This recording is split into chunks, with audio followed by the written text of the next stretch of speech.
संजय जी, एक ऐसा सवाल जिससे मुझे बहुत फ़र्क पड़ता है। विमेन एम्पावरमेंट की बहुत बातें होती हैं और देश के कोने कोने से होती है, लेकिन ये आवाज़ सबसे ज़्यादा बुलंद दिल्ली में है। लेकिन विमेन एम्पावरमेंट की बातें आपकी पार्टी के कई नेता भी करते हैं, पर वो तो लंबी रेस का घोड़ा है। विमेन सेफ्टी की अगर हम बात करें तो Delhi still remains to be one of the most unsafe capitals in the world.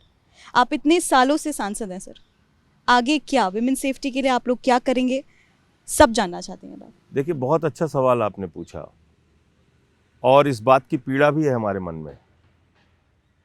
Kejriwal साहब यहाँ के एलजी साहब के सामने और गृह मंत्री और मोदी जी की सरकार के सामने भी ये मुद्दा बार बार उठाते रहते हैं कि महिलाओं की सुरक्षा एक बड़ा मुद्दा है।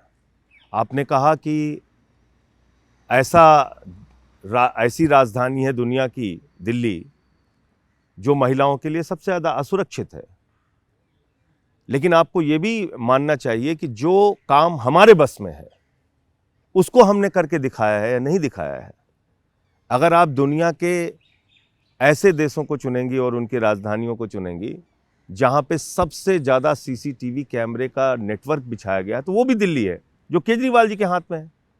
उसको हमने किया। महिला की सुरक्षा के लिए हमारा महिला आयोग है, लगातार सक्रिय रहता है। उसके अध्यक्ष हैं स्वाति मालीवाल। मैं समझता हूँ देश में जितने और महिला आयोग के अध्यक्ष होंगे उनसे कई गुना ज़्यादा सक्रिय रहती हैं। जो अधिकार हमारे पास हैं उस पर हम लगातार कार्रवाई कर रहे हैं। महिलाओं को बहुत असुविधा होती थी बसों के अंदर, हमने मार्शल लगाए।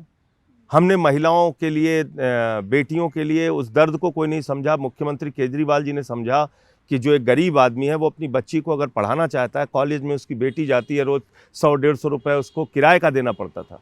हमने महिलाओं के लिए, बेटियों के लिए दिल्ली के अंदर बस की यात्रा फ्री की, सीसीटीवी का जाल बिछाया। जो काम हम कर सकते हैं हमने किया, लेकिन दुर्भाग्य से लॉ एंड ऑर्डर तो हमारे पास है नहीं, वो है गृह मंत्री अमित शाह जी के पास। तो हमने देखा कि यहाँ पे कॉलेज के स्टूडेंट्स पे भी बर्बरता हुई, वकीलों पर भी बर्बरता हुई और गैंग वॉर हुए सड़कों पे।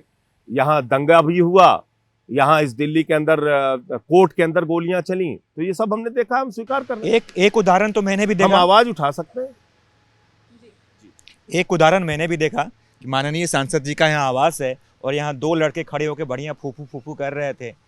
तो समझ में आ रहा है मुझे भी कि दिल्ली की कानून व्यवस्था कैसी है।